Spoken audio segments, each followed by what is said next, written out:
Student, स्वागत है आप सबका हमारे YouTube channel education point coaching classes में। तो बच्चों, आज की इस वीडियो में हम करने वाले हैं क्लास 9 के सामाजिक विज्ञान की वर्कशीट नंबर 60।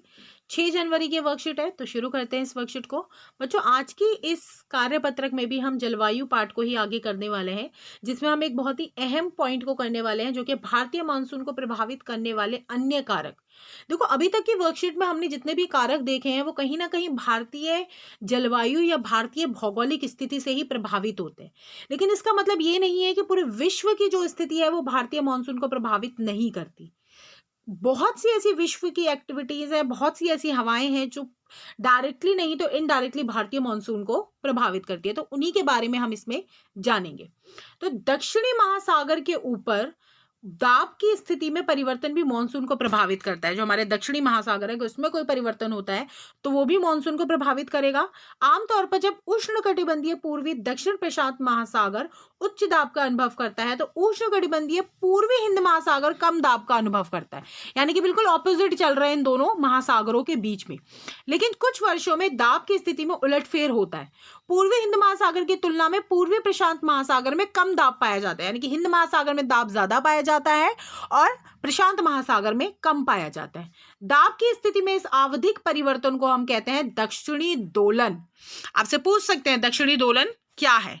वहीं अगर बात की जाए एल नीनो की, तो एल नीनो क्या है? एक स्पेनिश शब्द है जिसका अर्थ है बेबी क्राइस्ट, जिसका मतलब होता है कि ये धारा क्रिसमस के दौरान बहना शुरू होती है, जब क्रिसमस अभी हमारा निकला भी है।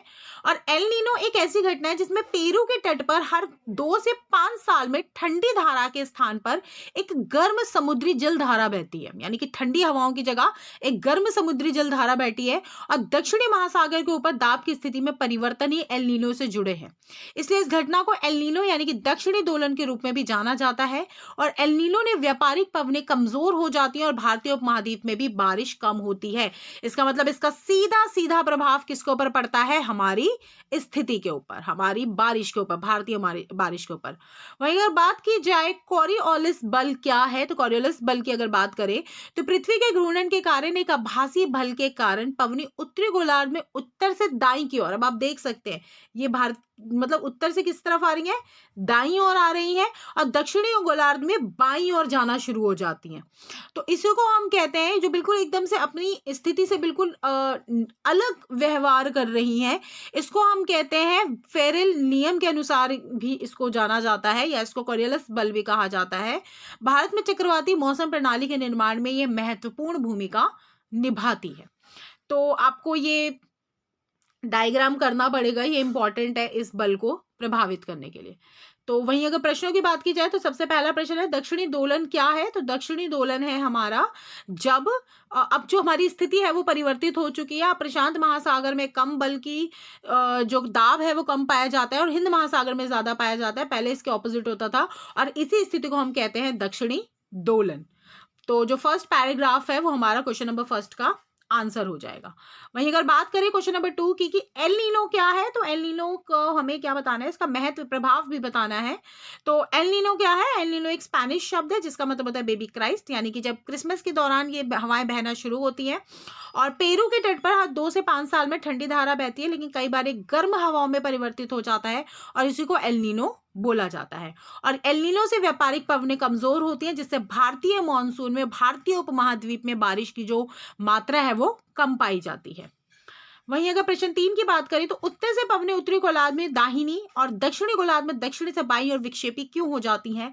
तो इसका रीजन है हमने जो बिल्कुल अभी लास्ट में पढ़ा है कोरियोलिस बल, जिसमें पृथ्वी के घूर्णन के कारण एक आभासी बल होता है जिसमें जो उत्तर की हवाएं हैं वो दाईं ओर और दक्षिणी गोलार्ध की हवाएं बाईं ओर बहने लगती हैं। इसे फेरेल नियम के नाम से भी जाना जाता है और भारत में जनरली चक्रवाती मौसम प्रणाली का निर्माण इन्हीं हवाओं के इसी बल के कारण होता है।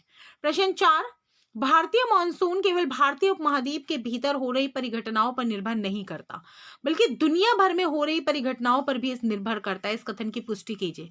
अगर आप इस प्रश्न को बहुत ध्यान से पढ़ेंगे तो इसके जो स्टार्टिंग के 2 पैराग्राफ है वो पूरे के पूरे इस क्वेश्चन के आंसर में आ जाएंगे, क्योंकि यहाँ पे हम देख रहे हैं कि अगर हिंद महासागर में या प्रशांत महासागर में कुछ हो रहा है तो उसका असर भारतीय मानसून पर पड़ रहा है। वहीं एल नीनो हवाओं के कारण भी भारत में जो मानसून की स्थिति है, बारिश की स्थिति है, उस पर सीधा प्रभाव पड़ रहा है। तो इस प्रकार भारतीय मानसून हमारे कारक पर ही नहीं, हमारे भौगोलिक कारकों के साथ साथ विश्व के भौगोलिक कारक या विश्व की स्थितियों के ऊपर भी प्रभाव डालते हैं। तो इसी के साथ आज की वर्कशीट हमारी पूरी होती है। मिलते हैं नेक्स्ट वीडियो में, तब तक पढ़ाई जारी रखिए। Thank you so much.